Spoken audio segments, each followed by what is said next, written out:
And that was on Miles 22? Yes. Yeah, so Okay. it's Peter Berg directed, and it was written by him and Mark Wahlberg, and then it was introducing Eco UAs to the American community as the new sort of Bruce Lee, so it was really, really cool.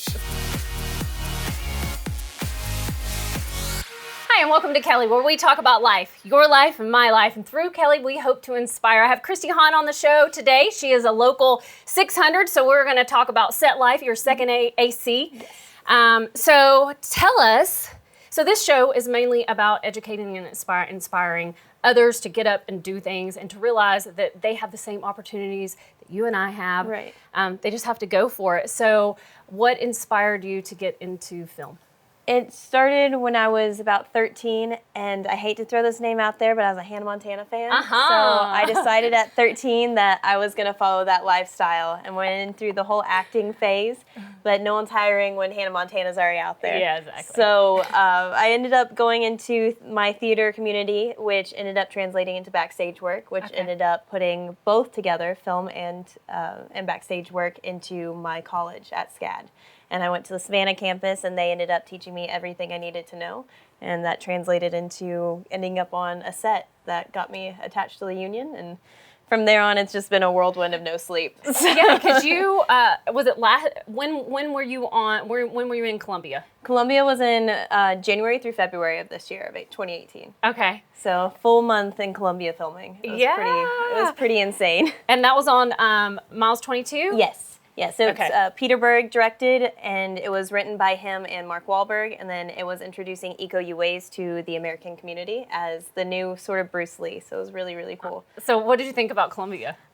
Oh my gosh, their food is amazing. The people were fantastic. Our crew members, they were, I'm really bad at Spanish, but they were so sweet, and I tried as hard as I could to speak to them correctly and in their language. Of course, that failed miserably, but they laughed and just kept pointing at different foods for me to try. So it was a great learning experience. Oh, well, that's good. That gives me courage because, as you know, my husband is from Columbia, and I have to go there soon, and I'm scared. I'm like, They're the best dancers in the world. Our rap party was fierce. It was so much fun. That's awesome. What are some other projects that you've worked on that you've really enjoyed? Goodness. I was the film loader for Keeping Up with the Joneses, and that's where I met Miss Wonder Woman herself and Zach Galifianakis. That is my husband's TV girlfriend. She is a sweetheart. She eats so much food. It's fantastic. It gave me hope to have, her style and body, and with the amount of food she eats, it was fantastic. But Zach Galifianakis was such a sweetheart. And then probably the most fun we had was Fast 8. We were second unit, and we had snowball fights in the middle of July for their phys effects unit. So nice. It was a little entertaining for sure. Nice. Yeah. So you've had some really good experiences. I've been very fortunate, yes. Now you also are pursuing acting, yes. Or you are? I am. I kind of, so going into backstage, I felt was more of me finding myself and figuring out how set life worked. And I didn't think at that point in my life when I started that I could make it as an actress. Right. So I translated it into this backstage stuff, and it really honestly made me find myself and made me find my voice. The people that I'm around are phenomenal. I get to see actors every day. I get to work with directors and just really become, like our Grip and Electric brothers, just understand their language. Yeah. And learning how to, like, I came in here nerding out about the cameras, so it's just really exciting to see other people work on them. Right. And I think that's the only difficult part when I'm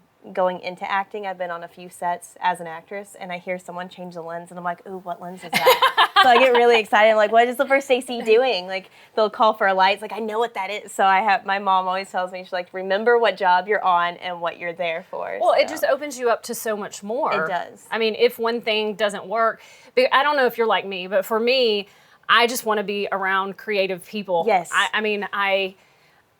If I don't ever become famous, I just want to be around creative It like people. heals your heart. Yeah. It's awesome. Yeah. Yeah.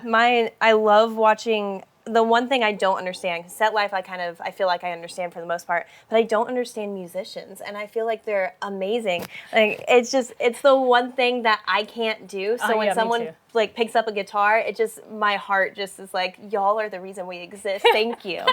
So it's really cool to see the different aspects and how one person can be creative in one way, yet someone else can be completely creative in a different. You know, certain things make certain people nervous, but then Right. other people can do it. Right. My mother has perfect pitch, and growing up, I love to sing, but I don't have perfect pitch. And she would always tell me that I was too flat or too sharp. Oh, no. So I thought it meant I could not sing, but so if I get up to sing, because I've done stage things where I have to sing in front of Right. people, and I mean, my whole body will just shake. But there's and people then who there's just do it people all that the don't, time. that they do that when they act. Yeah. And I'm like, It's so insane to me. It's gifts from everywhere to make all this happen. So It's what's the cool. future like? What do you want? So right now I'm, like we talked about, I'm trying to transition into acting as well. Even though that is a thing, I want to start producing and getting into casting and just knowing every aspect. I feel like I know the set life and I know the post-set life, but I would really, really like to start working as an actress from the very beginning and seeing where everything comes. I think there's totally a place for you. You have a very natural essence about you. Thank you. And you're cute and you're high energy. Like I can totally see My mom's you. like, oh my gosh, calm down. This is for you, some Reese's. yes. That's just to remind you, you're a gift in life, and this show is really about just permeating our environment and growing it. Thank you. So thank you for being here. Last thing, if you have any advice to give to someone wanting to get into this profession, what would you say? Do it. Like, absolutely take a deep breath. It's worth the money that you have to invest into it, but you have to invest and you have to keep moving. You have to keep taking steps. And if your work ethic is there, and the best advice anyone has ever given me is that people are just people, no matter who they are, and that someone much rather work with someone for 16 hours with a good attitude and has a work ethic than someone who's grumpy and knows everything. So just keep smiling and keeping working towards it. Yeah, and you have to make your environment fun. I mean, you have to. Absolutely. It has to be serious. You have to do your stuff. But if it's fun, that's the whole reason we do this. Is the chemistry that we build between each other. Yeah. I mean, after 16 hours, like we did a 17-hour overnight the other day, and it was still fun. Like you cannot go through this job. It will kill you if you get angry about every little thing. You just got to keep going and smiling. There's something to laugh about somewhere. Yeah, you'll burn out. Absolutely. Well, thank you so much for being here. Thank you. Guys, if you have any questions for Cristi, please come on under the comments. Share this. Share it with somebody that you think can use the information. We hope this segment inspired and educated you.